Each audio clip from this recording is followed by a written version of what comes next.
I gave an interview yesterday to Bloomberg Business, and I said, off the record, and I made a statement about Canada, which is fine, because I love Canada.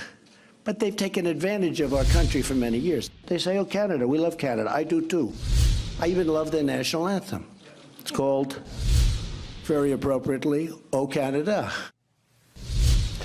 That was President Donald Trump this afternoon complaining that disparaging off-the-record comments that he made about the nation of Canada were reported this morning. Contrary to what the president said, Bloomberg did not violate its off-the-record agreement about those comments. Instead, another outlet, the Toronto Star, obtained the president's comments independently and were not bound by the same off-the-record agreement.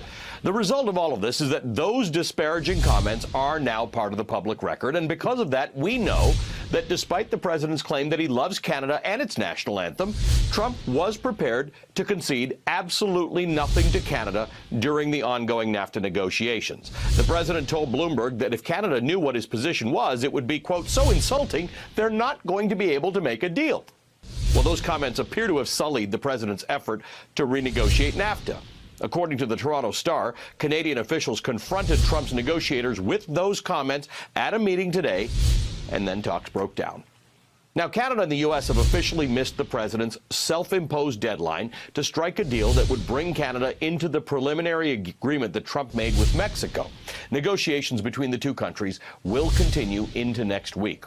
For more on what this means for both the United States and Canada, I turn to the reporter who broke this story, a fellow Torontonian, Daniel Dale, the Washington bureau chief at the Toronto Star. Daniel, this is a remarkable story. There was nobody who really thought the negotiations between the United States and Canada were going particularly well, but it's a real turn from the relationship that Canada and the United States have had over the long term and what it looked like might be working out between Donald Trump and Justin Trudeau at the beginning of his administration. Yeah, they started off on very warm terms. For whatever reason, the president seemed to like the liberal, very different multilateralist, charismatic, inclusive prime minister, very different from him. But things soured, and they seemed to sour in the wake of Trump's decision to impose steel tariffs. Trudeau criticized him. Trump didn't like that, took strong exception, and has seemed to go out of his way at every available opportunity, whether it's a rally or another event, to belittle him as Justin, never using his last name, and taking potshots at Canada's dairy policy, which is very criticizable. You know, there are issues there, but Trump has made this a personal hobby horse seemingly out of the blue. Daniel, I want you to put this into context for us. I want to put up a poll from the Chicago Council on Global Affairs. It was taken in late July, once we were well into this trade war with the world. The question was, is NAFTA good or bad for the economy? It was a question of Americans. Overall, 63% say good, 32% say bad. Republicans, a smaller percentage say good than bad. Democrats, a larger percentage say good than bad. And with independents, it breaks 2/3 in favor of NAFTA. Even in Canada, not everybody likes NAFTA. Not everybody thought it was a great deal. But in the end, it is kind of imperative for these two countries, which now have the second largest trade relationship after China and America. It is imperative for these two countries to figure something out. Is it going to happen?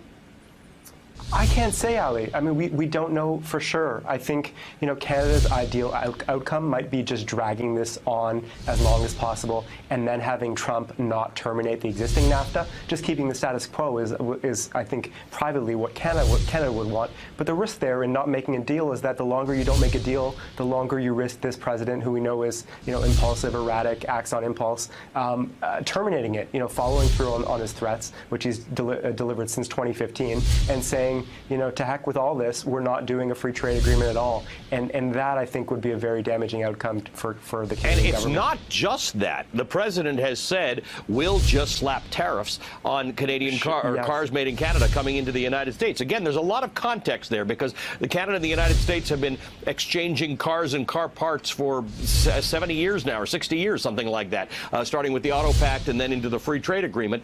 It's a serious threat. It may not be economically viable for the United States, but it's serious.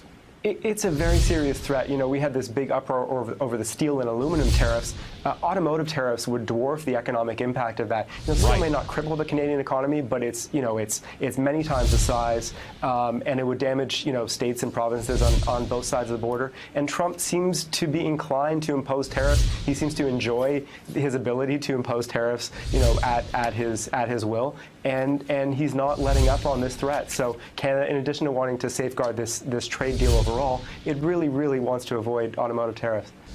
Daniel, good, strong reporting. Thank you for joining us tonight. Daniel Dale with the Toronto Star. Thanks for checking out our YouTube channel. Subscribe by clicking on the button below for more from The Last Word and the rest of MSNBC.